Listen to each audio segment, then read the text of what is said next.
Fake news du COSCAP. Alors justement, on a eu des rapports de Amus. Vous savez, c'est c'est pas un quotidien, c'est une publication en tout cas allemande, généralement plutôt très bien renseignée, et de Motorsport Italie, qui a indiqué que 2 à 3 équipes avaient peut-être dépassé le plafond des coûts, le budget capé.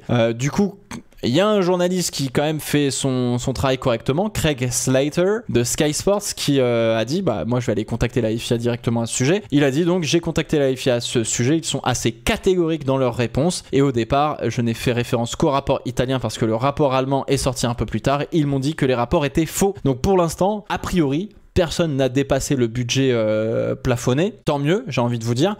Évidemment, c'est toujours... Alors, vous savez, tout ce qui est, de toute façon, tout ce qui est budget, tout ce qui est compta, etc., ça prend beaucoup de temps, il y a pas mal d'inertie, parce que le temps de pouvoir éplucher tout ce qui est fait, etc., et de comprendre qui, quelle dépense, quelle quoi, machin, etc., honnêtement, c'est toujours une grosse galère. Donc, c'est toujours difficile, surtout avec une équipe de F1 où il y a beaucoup de postes de dépenses très différents pour de la recherche, de l'innovation, etc., c'est toujours compliqué. Ça prend du temps. On verra ce que ça donne. On aura enfin les résultats de qui a fait quoi en 2022 du coup, et pas sur 2023. Là, on est vraiment sur 2022 et savoir où est-ce qu'on en est des résultats, savoir qui a pêché ou pas. Donc on verra. Écoutez, je rigole très fort si jamais c'est McLaren qui dépasse le plafond limité, le plafond budgétaire, dans le sens où l'année dernière Zak Brown avait été extrêmement virulent et extrêmement catégorique sur le fait de dépasser le plafond budgétaire. Je rigole si jamais McLaren se retrouve là-dedans. Moi, ça me fera juste rire. Je trouve que c'est de l'ironie, quoi. Mais voilà. J'espère pas, en tout cas, si on a un budget limité, autant que tout le monde le respecte. Encore une fois, je pense que d'ici 2 ans, je pense. D'ici 2 ans, on aura vraiment eu les effets du COSCAP, vraiment sur la discipline en tant que telle. Donc, à voir ce que ça donnera. Peut-être que c'est faux et que c'est 4 équipes au lieu de 3. Mais en tout cas, s'il y a des sanctions, je trouve que... En vrai de vrai, je trouvais les sanctions relativement justes sur Red Bull, en fonction évidemment, des rapports qu'on a eus. Est-ce qu'il faudrait être plus ferme sur les sanctions? Pour une deuxième, oui. Pour une deuxième, oui, probablement.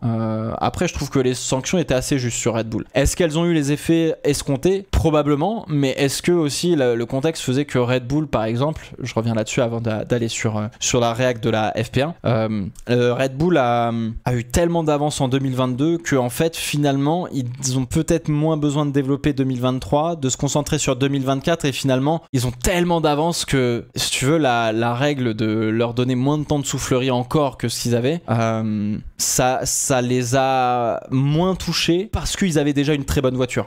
En fait, tu vois en fait, c'est ça le truc, c'est que normalement, s'ils avaient pas eu le problème du COSCAP et tout, en fait, ils mettraient encore plus une volée. C'est dans ce sens-là qu'il faut comprendre le truc. Et c'est pas une question de dire que Red Bull, ils ont triché, donc ils ont pris une avance phénoménale, etc. Ça, j'y crois pas. Je pense qu'ils ont juste mieux travaillé que les autres, ça c'est certain. Mais ils ont tellement mieux travaillé que les autres que la limitation qu'ils ont sur le temps de soufflerie fait que je pense que ça devrait être pire que ce qu'on aurait, tu vois. Donc voilà. Justement, il fallait être plus ferme sur la première sanction pour montrer aux autres d'y faire attention. Je suis assez d'accord aussi. Je suis assez d'accord sur le fait qu'il fallait peut-être être plus ferme. En fait, je pense que faut comprendre le truc. C'est que factuellement parlant, je trouve que la sanction est assez juste. En revanche, elle aurait dû probablement être plus ferme dans le sens de vraiment montrer un véritable exemple, de dire c'est mort, les gars. C'est mort. Et chacun aura son avis là-dessus, tu vois. Bah, l'écart est bien plus grand que leur triche. Ouais, mais c'est pas leur triche qui donne cet écart-là, en fait. C'est ça le truc, c'est pour ça que je trouve que c'est assez juste. C'est juste que, en fait, faut avoir bien les pieds sur terre et être sur du factuel et pas sur de l'émotionnel, en disant si Red Bull ils mettent autant une branlée aujourd'hui en 2023 à tout le monde, c'est pas parce qu'ils ont triché en 2021.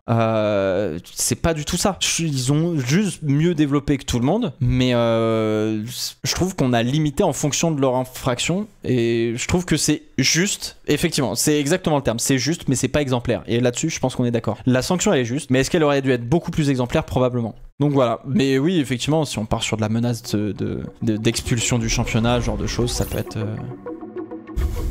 violent aussi.